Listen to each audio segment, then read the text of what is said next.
Hi everyone, my name is Marina Novotny. I'm really sorry that I can't be with you all today in person, but I'm excited to share my co-authored chapter, Artifacts and Methodology for Circulating Infertility Counter-Narratives, with you today. So what I'm going to do is just provide a quick overview and provide one example of a counter-narrative, a visual counter-narrative, and talk through the chapter really quickly. So what this chapter is really doing is trying to investigate how it is that we as rhetoricians and activists, both myself and Elizabeth Walker, who is my co-author on the chapter, both have personal experience with infertility, and we're really invested in trying to break apart this embedded stigma and pathological rhetoric about what it means to be infertile. So the chapter overviews essentially a biomedical tendency to always describe infertility in medical terms. So for instance, to become infertile, that's a medical process. One needs to receive a medical diagnosis to be classified as infertile. And because of that, there's always a tendency to situate conversations of infertility around medicine. So frequently you'll hear infertility often described alongside what individuals are doing to treat their infertility. So perhaps it's through hormone therapy, perhaps through IUIs, perhaps through IVFs. Infertility thus is always being discussed as a medical diagnosis that must be fixed.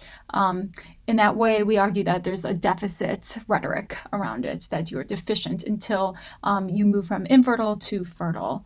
And this is also then embedded, this type of medical discourse, embedded within larger sociocultural ideas of what it means to embody an infertility identity.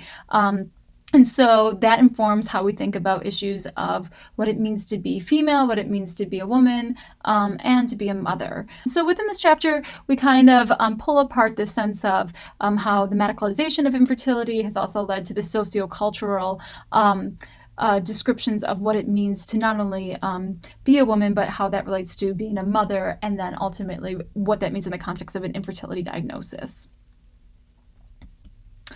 So then in order for us to kind of think through how it is that we might challenge those discourses that reinforce ideas of infertility as needing to be fixed, ideas of needing to fulfill one's full womanhood by becoming a mother, we're committed to kind of contesting these images and these discourses through our project, The Art of Infertility. So this is a traveling arts project where we often go and work with patients who are going through either infertility or recurrent reproductive loss and have them create pieces of art or reflective writing around their experiences.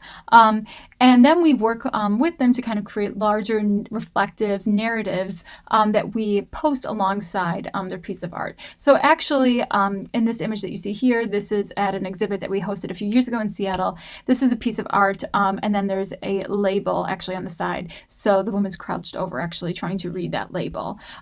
This chapter kind of goes through and offers the methodology that we have developed through the Art of Infertility to kind of create those reflective narratives. So I'm going to share that. But before I do so, I'm going to offer an example of what a piece of art looks like in its final form that we would ultimately display at an exhibit. So let's take a listen. The Shame by Ashley MacLure. I experienced a pregnancy loss in the winter of 2017 and was met with a variety of responses. The overwhelming feeling I got, above all others, was that this happens all the time, but no one talks about it. People are excited to support you in your pregnancy, but very rarely in your grief, because it's uncomfortable for other people to bear. I learned a long time ago, though, that keeping everything in only hurts people. I decided to be brutally honest with my imagery, no matter how uncomfortable it may make people. After my miscarriage, I felt my body had failed me somehow. I had this notion that if I couldn't produce babies, I was less of a woman. I now know that all of our journeys to motherhood look different, and none are shameful. They are all beautiful.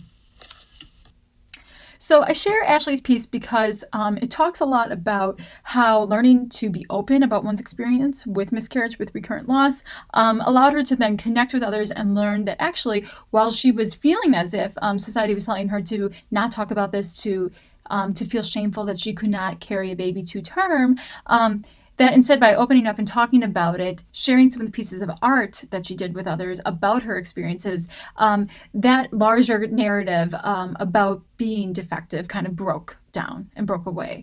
And there are multiple pieces like that we display in the Art of Infertility. And we do that specifically, right, to kind of counter that larger dominant narrative, right? To be infertile is to be defective in some capacity. So how do we do this? This is the methodology. We discuss this in larger detail and offer 2 other case studies in the chapter.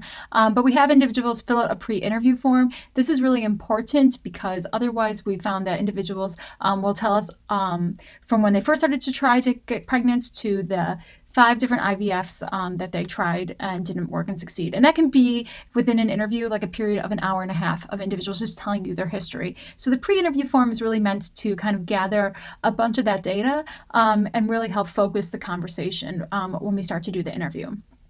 So then the second step is then to conduct and record the interview. And we do this by also asking the participant to bring their piece of art. So Ashley, for instance, brought her plates to talk about. We then ask them very specific questions. And this, again, helps them talk specifically about different stories and different moments in which they could have more of a contextual type of connection between the art and the story they were telling around their infertility. So for instance, in Ashley's piece, she talked about sharing her plate with others and how that plate then became a conversational piece that could allow her to more easily talk about her miscarriages.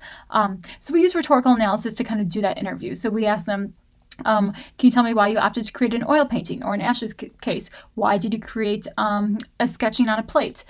Did that medium allow you to express something different about your infertility experience? What was that? So those types of rhetorical analysis help us get at, again, those connections between the object and then also that infertility story. Following the interview, then documentation occurs. So typically we tend to photograph pieces of the art because sometimes we can't actually physically keep the art. Then we transcribe the interview for a narrative label that explains the meaning embedded in the art. So sometimes our interviews will be long, but we'll try to really pick out specific moments that, again, connect the object, the art piece of art that they brought with their experience with infertility or recurrent loss. And then we display the label in art and exhibits. And so that leads to the curatorial process. So Ashley's piece, this was the piece of art that's shown. We had actually on loan her piece for a while, but now we just have the image, the photograph. And then this is her label. We do sometimes, though, also display the audio. So here you'll see that there's a QR code. That's the audio version of it as well, so that individuals can hear Ashley's story. So then the chapter ends with a call to curate new conceptions of infertility. So I argue in the piece that curating allows for more than a public viewing of an infertility experience. It's a rhetorical tactic that can lead to moments of intervention or at least revise misconceptions of infertility. So even Ashley's piece itself, its label, is revising misconceptions about what it means to experience multiple miscarriages, right? That there's the sense of shame, but actually that's something that is a misconception, right? Multiple people have miscarriages, we simply just don't talk about it. It also allows for an assemblage of experiences to emerge. So we'll have Ashley's story about miscarriage alongside a story with infertility about someone who could never even get pregnant, right? And that contests a lot of the moments of infertility about what infertility is. Infertility is more than just the inability to get pregnant. It impacts individuals in many different ways, capacities. So we have individuals who talk about queer experiences of infertility, male experiences of infertility, experiences of identifying as being infertile, even though one came to have a child as a single woman by choice. So it really can contest what it means to be infertile. And that allows for representation of experiences beyond that of traditional binary experiences.